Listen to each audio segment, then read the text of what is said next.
Open Market is sponsored by AdLib, the self-serve DSP solution making advertising easy. What do the world's largest demand-side platforms have in common? They're effective, but they require large annual contracts and spend minimums. With AdLib, growing agencies get a single platform that connects to every top global DSP with no contracts, no spend minimums, and G2's #1 ranked support. That means access to the entire universe of TV, digital out-of-home, audio, display, video, and native without a hassle and with no blind spots. It's incredibly easy to use, plus it can automate most of the work your team spends hours a day doing manually. Get the most powerful media buying technology without the barriers to entry. Check out AdLib at getadlib.com today. Welcome to Open Market, a podcast about building companies in the advertising industry. I'm Joe Zappa, and I'm joined by Eric Franchi. How you doing, Eric? Doing well, Joe. How you doing? This is an Italian Americans only pod in honor of the impending Columbus Day. Don't come at us for that. If you've seen The Sopranos, you know what that's about. That's all I'm going to say. You're awful. So we've had a string of incredible guests. We had the Vanderhooks on last week. We had Brian O'Kelly. We had Michael Katz. It's been a little while since we've done The Boys React. So why don't we do that for a change? Yes, exactly. I agree, Eric. Just as you said before we started, no one other than Italian Americans born in Long Island, Staten Island, coming on this pod anymore. You can't let in the outsiders. It's just, you got to keep it at home. And so I'm glad we're getting back to our traditional values. Oh, you are bringing the heat today. All right, let me focus us here. So we've got a few things. So Boys React is we find interesting things on the internet, and they're things that I think spark some stuff in us around the topics around we talk about with open market, so like sales and marketing and GTM and founders and everything like that. So this is stuff that is not related to ad tech, but we think is interesting, and I think we can connect it back to ad tech. So I got two, and Joe has two. So I'll start. So the Vanderhook episode, which we just dropped, Chris Vanderhook, was talking about how AI, it's so clear that it's going to change everything. And one of the things he said was that it is going to put a lot of software companies on the back foot, because you can start to use some of these tools to actually build code, build apps, build CRMs. That's I'm seeing that's the new meta out there for a lot of the conversation, or as you say, the discourse. Actually, let me ask you a question. The new meta, is that a term you use or you've heard? The new meta? No, I don't think that is something that I use. Are you Gen Z? No, I'm border. I'm technically I consider myself a millennial. I'm one of the last millennials, but if you know me, I'm very millennial in my outlook. Like Gen Z, I don't have with that. Yeah. Okay. Well, I have a couple of Gen Zers in the house. They don't use the term the new meta. The new meta is a term that a lot of the younger guys that are in the jiu-jitsu community that I hang out in, but I'm not talking to you on podcasts. They use that term. And it's basically a term. Okay. Eric right now sounds like the how do you do fellow kids meme, like the Steve Buscemi thing from SNL. He's like, I know these youngsters from my dojo gym, and they said that there's a new meta. The new meta. The new meta is a term for things that are quickly coming into vogue, and people are talking about it and using that. That's all. So the new meta is that AI is going to change software and have real impact on technology. Obvious statement, the most obvious statement. So there's been a couple of pieces that I think have woven into that meta into it that we'd like to talk about. So the first is this article from a person that I'd never heard from before. She is a really good writer. Her name is Anu Alturu. And the article is Taste is Eating Silicon Valley. And basically, as you can imagine, it's a little bit of play on, a decade or so ago, maybe 15 years ago, Mark Andreessen had this canonical piece called Software is Eating the World. Anu offers that, software has eaten the world and taste will eat software. This idea that AI is going to make creation of software and software engineering so easy, so accessible that differentiation is going to start to move in other directions. And what she's basically saying is that taste is going to become more important. And I'll pull a couple of quotes and we can talk about it and react to it. So Quote, in a world of scarcity, we treasure tools. In a world of abundance, we treasure taste. Quote number 2, founders must become tastemakers and venture capitalists the arbiters of taste. Third and final, even B2B software now feels the pull of user experience design, aesthetics, and storytelling. Suffice it to say, this idea is, basically as AI starts to make things like programming, automated, things like design, aesthetics, user experience are going to move to the forefront. And I think that's interesting because those words, I don't think anybody ever uses in ad tech at all. What do you think?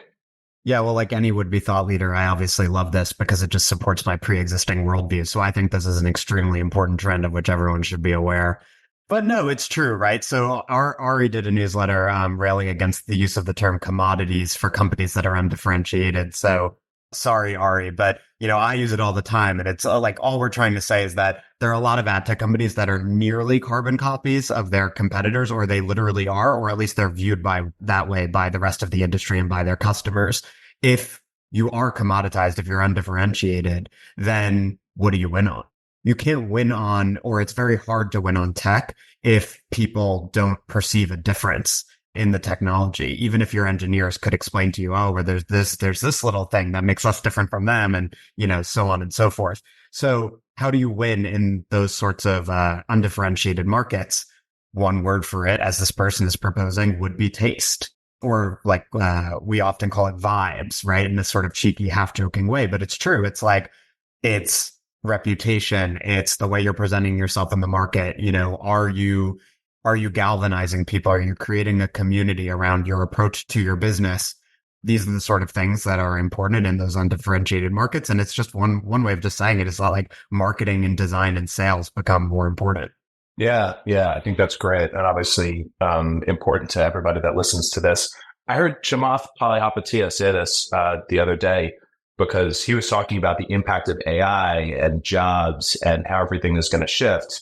And, he basically said there's two things that I don't think AI, at least for a long time, will be able to match humans on. The first is judgment, and the second is taste, which I thought was really interesting and I think really well said. But could you imagine a scenario where, like, very practically speaking, ad tech starts to think about making beautiful UIs? I bet. Is there a beautiful UI in ad tech? Is there a beautiful website in ad tech? Yeah, I wouldn't be the right person to opine on the beautiful UI situation, but I am certain, and I've heard from ad tech people that is an undervalued differentiator that does sometimes condition whether you want to work with one company or another. At the very least, we could say, and I think any engineer would agree with this, simplicity is key, right? You know what else it is, Eric, is that it's about aligning taste with the brand and with the type of customer you want. So here's a great example of that. Asana versus ClickUp. Have you used either or both of those? No. So they're both obviously like task management software, project management software. They couldn't be more different. ClickUp is like this deeply customizable platform. And I downloaded it when I was looking for project management software for SharpEnd, and I hated it.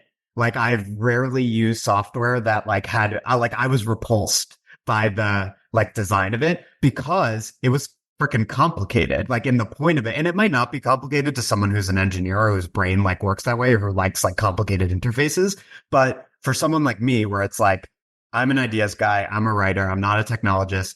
I just want my project management software to be as simple and intuitive as possible. And I want to be here's what I have to do today. And I switch it to someone else if it's not for me, and so on. And so I think that's a perfect example of this taste being the differentiator, where it's there's no unique secret sauce sort of giant technological advantage in project management software, right? So how do you win and how do you find your tribe?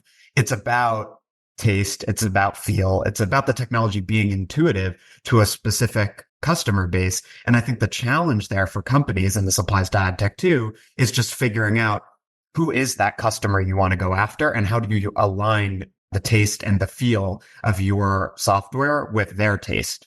Yeah, that makes a lot of sense. Of all things that TTD has become known for in the positive sense, their UI typically stands at the top of the list, that it's easy to use, it's intuitive. People have built their businesses around it. So I agree. There's something there. Okay. Number two, a related post, but somewhat different in terms of what I want to talk about. So this guy, Andrew Young, I don't follow him, but he had a post on LinkedIn, actually, that hit my feed. Andrew, I think, used to work at Google and Meta, and now he says he builds tech communities. And I'll just pull a quote here. Hot take. Quote, the head of growth role is going to be the most important role at any early stage company in a few years. Products and software across each vertical are becoming increasingly commoditized thanks to better and cheaper engineering capabilities. With AI and offshore talent, you can now build software with 5K instead of 50K. Everything is going to start to look the same, and it'll be harder and harder to stand out. End quote. So that's where he says this role that is called the head of growth comes in. And it reminded me of, a lot of stuff that you talk about, Joe, but it goes a level deeper. It's not just about like having the founder out there owning the message and talking across platforms. A couple of things that he said that this quote unquote head of growth will do, or chief growth officer will do, that I'd love to get your reaction on, because these are things that I think are interesting, but I don't see a lot of people in ad tech doing. I'll pull a couple here. Number one, curate a community of loyal product evangelists. Number two, discover creative ways to reach buyers without spending a dime. Number three, become an expert in hosting in-person events to build awareness. Number four, find scrappy methods to generate attention with minimal budget. Number five, master social content across all formats, short and long form text, video, and audio. So my question to you is, are you thinking about, some of these other channels, other tactics, other stuff for your strategy, and where's the arb in places that ad tech founders and ad tech marketing teams can go to reach customers? Because X and LinkedIn are super noisy. Mm-hmm. I don't know. I mean, to me, there are two different things I want to touch on here. One is like the head of growth term in particular. I think that's kind of a funny rebrand.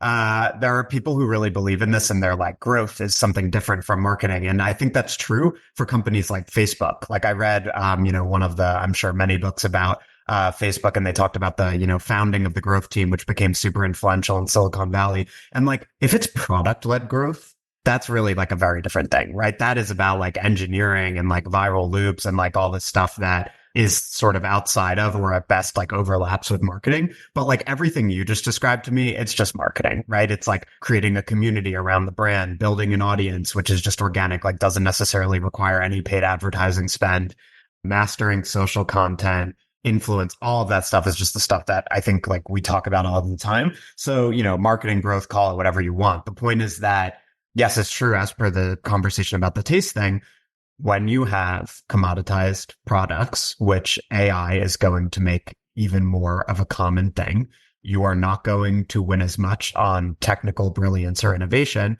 You are going to win more on reputation and relationships. What is B2B marketing? The discipline of building your reputation and relationships, right? So I think that, I mean, to me, like, again, maybe I'm just seeing what I want to see because I'm a hack, but I think you're describing like the bull case for going all in on marketing. And then in terms of the channels, to your specific question about that for ad tech companies, so there's obviously the social piece, which covers some of this. And again, 90% of ad tech companies are not doing enough on that front.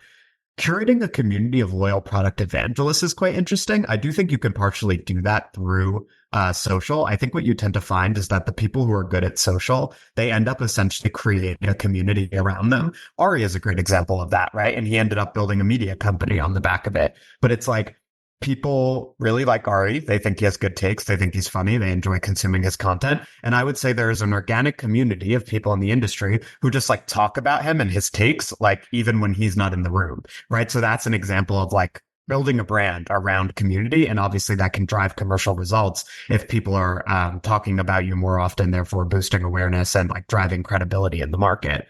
The other example I would have of creating a community is like the Trade Desk. So like they have they have the current, which people talk about a lot, which is like the B2B, like advertising trade media publication that they own. They've hired like former Adweek journalists and such to run that. And it operates pretty much independently of their, self-serving commercial operations.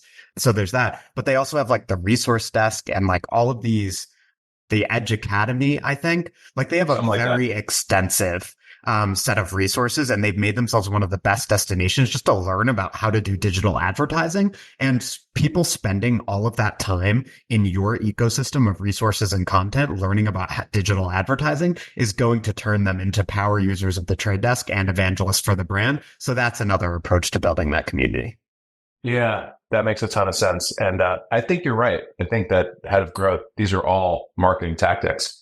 But it's also not the worst thing that people think about marketing as a growth engine and not a cost center, right? Like that's, I think, a positive framing. Yeah, a positive framing for marketing.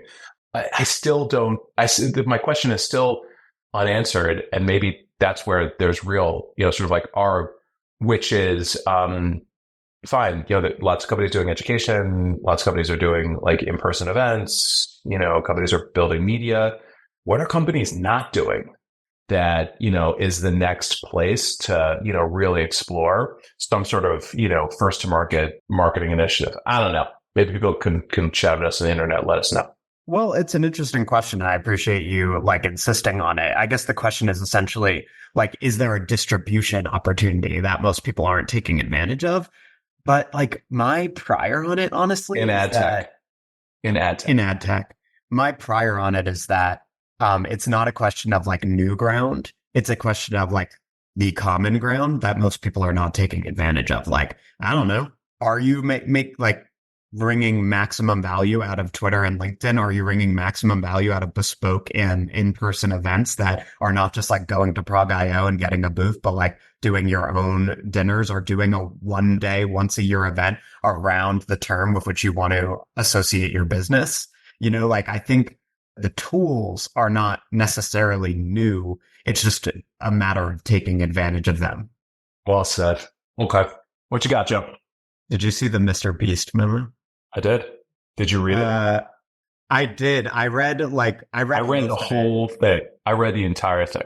It was written like a fifth grader would write, which is, but that's fine. There are many different forms of genius that go into successful business building. But I found this to be a very interesting document. It was like 25 pages. And for those who didn't see it, basically what it is it's this leaked memo that MrBeast appears to distribute to new employees of his, sprawling enterprise. And it basically tries to solve the founder problem, or the problem of what happens as a founder scales and a business that is very associated with the founder specifically can no longer be run in large part by the founder, or, the founder's the CEO, but obviously it's becoming sprawling and he needs to inculcate his values and way of doing things in a like increasingly vast workforce. And so it spells out MrBeast's, the way he views the business, the like North Star for people creating content, the sort of disposition you have to have, what he views as an ABC player. And so there are various pieces that we could touch on specifically, but this was a very polarizing document because it's very direct. It's very over the top. And it's very much like, you need to be obsessive and you need to do things this way. And if you want to learn, awesome. You're going to have like unusual upside here. But if you do not mess with this, get out. What did you think of it, Eric? It was a roller coaster. I think it might be more than 25 pages. I didn't do the page count, but it was a long read. It was at once a manifesto, right? Like, he said, he talks about YouTube and how he believes that YouTube is, going to be basically something like 5 or 10 times larger than it is today. And we exist to make the best videos on YouTube. I really like that. Like, just it leaves no question in terms of like the mission and what we're all about. Then it gets extremely tactical about all of the metrics and all of the metrics that we optimize towards and how you need to be able to operate a camera. And when we're on set, don't be just standing around like lollygagging, leave and do something else because it affects the energy. And then it went to career advice. So this was a journey. I actually really appreciated the document. I feel like with a lot of the startups that we invest in, I think not something like this, because this is very specific to MrBeast in terms of how it's written and how finely tuned it is. But a manifesto of sorts, just to write it. Maybe it's not even an employee guide, but just to write it and have that definitive level of here's who we are, here's who we hire, here's what it's like to work here, here's what's important to us. Like that doc, maybe it's the culture doc, maybe it's not the manifesto. I think that's a really good thing. And I don't think any startups do that from the beginning. Some of them like are told to do that at some point. Maybe it's like by an investor, or they read something, or they see something like this. But I think, some sort of guide or manifesto or operating manual is a really good thing to do. Like I got inspired to do that because we don't have it across the companies that, we operate at Aperion. And I think that's really cool thing. That said, it was aggressive. A lot of people were turned off by it. I don't even know what's the story of it leaking? Do you know? No, I don't know what the story of it leaking is, but I agree with you. I really like it as a document. It inspired me. I was like, first of all, I just love this level of commitment. And I think if you're starting at a company and you read this, that you're like, oh, this guy, I mean, you should know that if you're working for MrBeast, who's like the most successful YouTuber of all time, but you're like, wow, this guy really freaking cares. And he has very specific views of how to do this. And he's done it in this very particular way that I can now imitate. And not only am I going to crush it at this company by following this playbook, but quite frankly, I'm going to learn extremely valuable skills that like are going to make me better at my job and improve my career. So I thought that was really cool. And I think any founder who sort of gets from, 0 to 1 and beyond, like anyone who, has a little magic, showing your employees that, like showing them how you think and like giving them that level of depth in terms of how to implement it for themselves. Like it keeps everyone aligned and it creates better results for the company, but it's also kind of like an act of care for the employees, if you know what I mean. Like it's the founder saying like, I care enough about your success and our collective success to spell out everything I know about making YouTube videos, which I thought was pretty cool. I agree with you. So this idea of a manifesto, an operating guide, a cultural doc, I think there's something to it. I was super inspired by it. He does $500 million a year in revenue, I think. That's what I saw on a quick search. He talks about wanting to be a $2 billion or a $10 billion business and operates it at an extremely high level. So overall, I'm like super inspired. He's not even 30 years old. Yeah. Incredible. Yes. It's incredible. It is. Something else that I really admired about it was the clarity. Again, you mentioned this, that he says, like, we are not trying to create the new Hollywood. Like, excuse my language, fuck Hollywood. Everyone who works at this company needs to understand, like, we are doing something distinct. We are creating YouTube videos.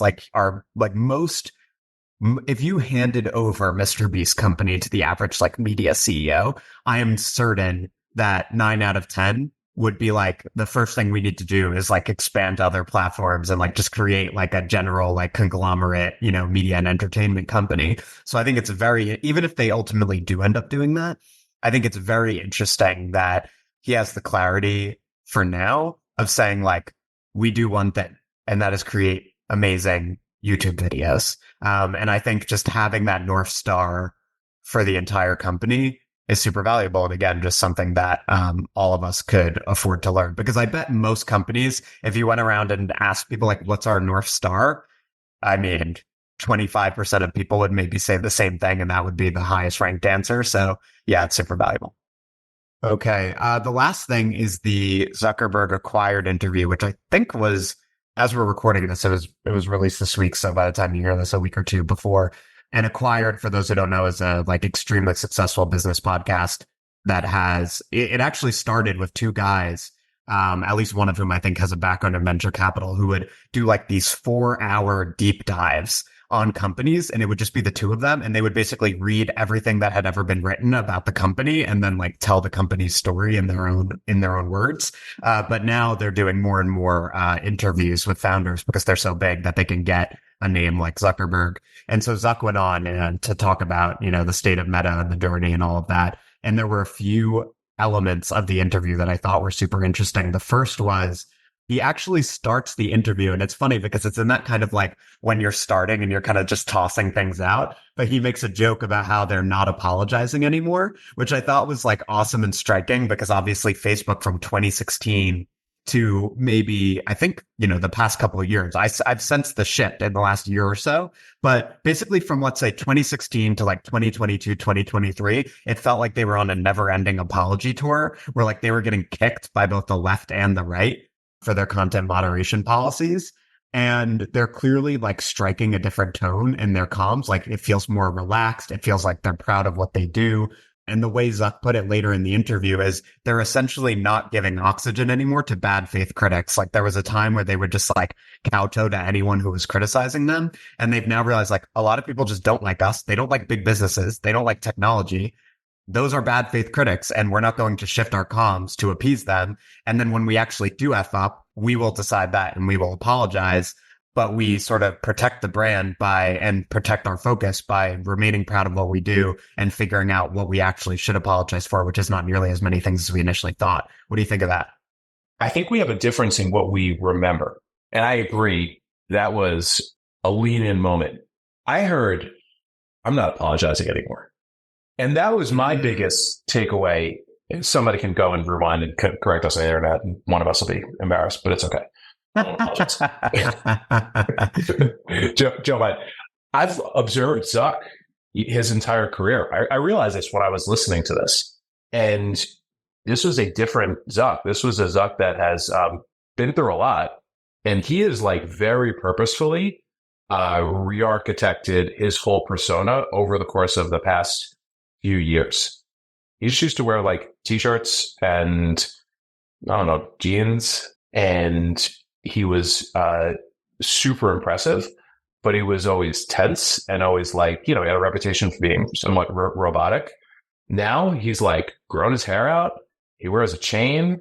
He wears like, baggy t-shirts with Roman sayings that are about like, destroying your enemies and seeing them driven before you. And as the Italian American adtech podcast, we appreciate that. This is our boy now. It's like freaking chest hair coming out of the shirt. Chains, long hair, like, damn, Zuck is about to roll up to a pizzeria and be like, "What's up, boss? What do you have for me?"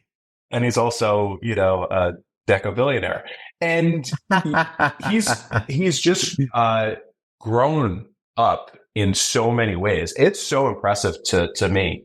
And he struck me as he always had the potential to be the CEO of one of the most important companies in the world from an engineering and talent standpoint. And I think now he's got like undoubtedly like the leadership, gravitas and aura and all of that stuff that, he hadn't had before. And thank you for sending it to me. I was listening to a different podcast at the time. I was like, shit.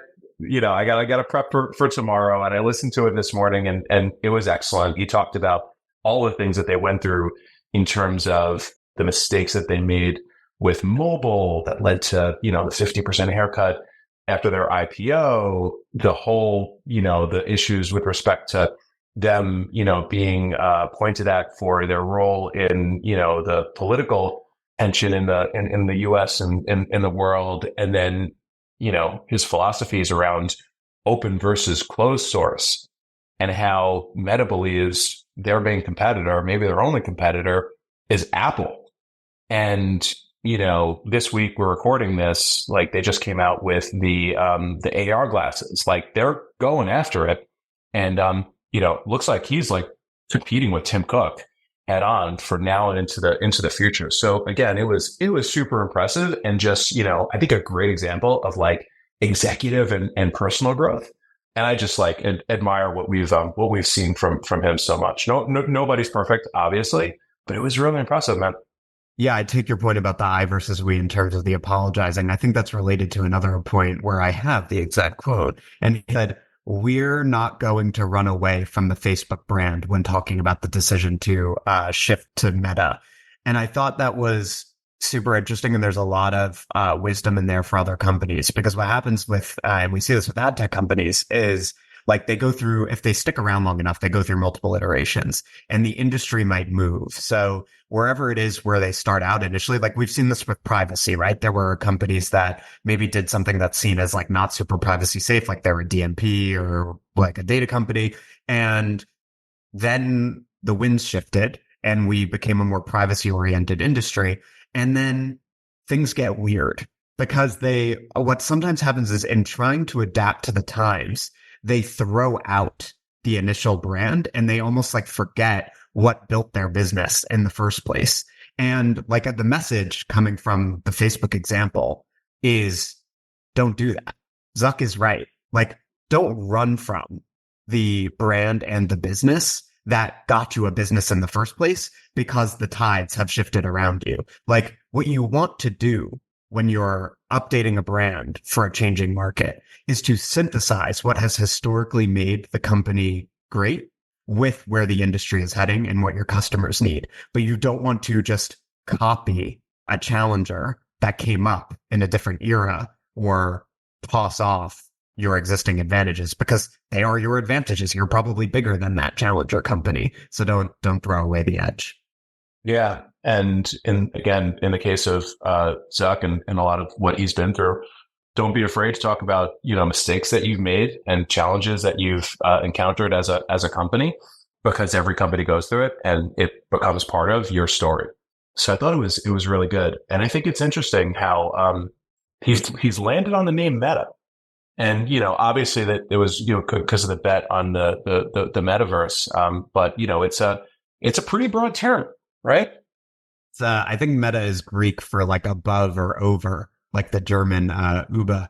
And so, yeah, they're above everything, floating above the clouds, maybe not floating above the fray, which, speaking of the fray, the last point I wanted to hit in terms of the Zuck interview. Oh, you're making a face that makes me think we should hit on something else.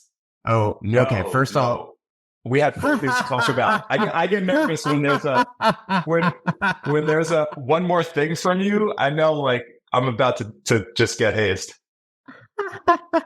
No, I wasn't going to drag you into the fray, but maybe one last note on Zuck, which is that he talks in the Acquired interview specifically about Meta and Apple's different product development philosophies. And I just thought it was super interesting because obviously people associate Facebook with move fast and break things. And Zuck himself says Apple is kind of known for the opposite, right? Like Apple is like super considered. Every detail has to be right. Luxury brand. And I just think like there's a lot of value in a company figuring out like, are you a Facebook or are you an Apple? Like you probably don't want to be in between. Like you want to have a concerted philosophy in terms of like how you're doing things. Like, are we a company that is going to move fast and like sometimes things are going to break, like a product's going to be suboptimal. We're going to put out a tweet that is going to get us in a little bit of trouble, that kind of thing. Or are we a company that's like going to be very slow and measured and like everything's going to be exactly right? Like by nature, I'm more of the former, but like, for example, on marketing, I work with companies that do both very well, right? There are some that are like super high volume where it's like they want to be getting in front of their customers every day. And there are some that are like, we're going to release one thing a week, but it's going to be a really thoughtful thing. And that can work too. So as I said, I think either can work, but figuring out which you are is really helpful. Yeah, clearly either can work because these are two of the most valuable companies in the world, right? So it's not that, one of these strategies is better than the other per se. It's what strategy is better for you as an organization and fits your culture and fits your makeup. I think that was really well said. Let me touch on one last thing that happened today. So again, it'll be a week or two old by the time people hear this. So Andy Monfried, the CEO of Lotame, like dropped a bomb on Twitter like a couple hours ago where he said that the Trade Desk built its business being the good guy alternative to Google. And now the Trade Desk, he alleges, has become monopolistic and anti-competitive. And the example he uses specifically to describe this is he says there are positive options for brands like curated PMPs that companies like Lotame are pushing out. And he claims that the Trade Desk is, in his words, throttling those options. So essentially, he alleges that they're disadvantaging brands to, benefit the Trade Desk's own business and keep them in control. I'm not commenting on the content itself, but I just think that it was very unusual to see from a communication standpoint. And I think that the last I checked, like an hour after he had posted it, it had like, a couple dozen reactions and like people mixing it up. Matt Barish responded and retweeted it, and said something in agreement. Like I would hope that the trade desk would actually just like take the criticism on and like get their own perspective in the public square. But I think that is an example of a company, like a CEO founder taking the reins, and a company that is operating on the forefront of ad tech communications by doing what the Vanderhooks talked about on the pod a week or two ago, and communicating directly with the audience, and inserting a company in Lotame that sometimes might fall to the margins and putting it back at the center of the industry discussion. This is interesting. This is not the first time I've seen a founder take a shot at TTD. I actually think Chris Vanderhook did not as direct a shot at TTD, but he was referencing the TVOS that they were rumored to be building, and denied that they were building, and now there's rumors that it's actually happening via Sonos. I think at some point you get so big that you become a target, and $50 billion is probably a good number to view yourself as big enough that now you're going to be a target. I guess question for you, Joe. And again, I won't opine on the content either. Like I'm not slugging it out like I used to, as Andy still is. But if you were TTD's comms in a hypothetical situation, would you react to a post or two, maybe just Andy's post, like a post on the internet from an ad tech founder, or are we too big to comment on this kind of thing? Like, what's your gut reaction? And again, we're just speaking in hypotheticals. I think we are bigger, so we're not going to give you attention, but we're also going to control the narrative move is to do your own post. So they don't necessarily have to comment on Andy's post or quote tweet it or anything like that, but they should, in my view, address it. And the reason is because it's not a random guy saying it, right? It's the well-known founder and CEO of a significant and long-existing ad tech company. And the reason what he's saying is picking up steam is because other people do think that, and other people do want to push back on the trade desk's dominance. So when you are one of the market leaders and a consistent narrative is emerging to critique you and influential people are driving that narrative, I think that's the point where you want to take the reins and you don't want to just pretend it's not happening. That makes sense. And I think you're right. When a narrative shifts and something like this, can spark a movement, I think that's right. Addressing it, in your own voice, in your own way is probably the way to do it when you're a company of that size. But this is probably something we're going to keep an eye on if the narrative indeed continues to shift against who's a market leader. Could be interesting. I just hope that when folks talk about like monopolistic behavior, I've had so much of the monopolist talk just with the Google thing. Eric's like, I don't have any more appetite for monopoly talk. We did our monopoly talk for like 5 years worth. Let's revisit this at the end of the decade. No, I totally hear that. But I do love to see CEOs and founders mixing it up That's great. on Twitter. And I think it has tremendous marketing benefits, obviously, in the sense that it puts you in the center of the discussion.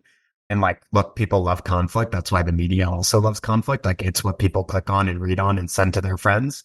So yeah, I think there's a lot of value in that. And I hope the trade desk will sort of accept the challenge and that there will be an open industry discussion of this kind of stuff, instead of like people just getting on a panel and then no one wants to challenge them and everyone just like disagrees behind their back, right? Like, these tools exist so that we can put our companies in the center of the conversation, get in front of our customers, influence them, and have the debates in public. So let's do it.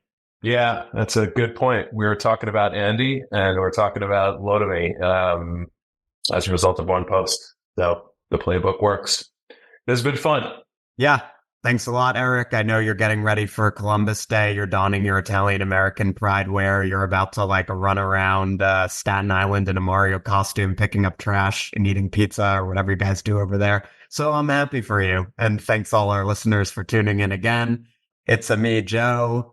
Subscribe to our stuff. You want to hear us every week. I know you do. Subscribe, like, tell your friends. Thanks a lot and see you next week. Bye, everybody. Thank you.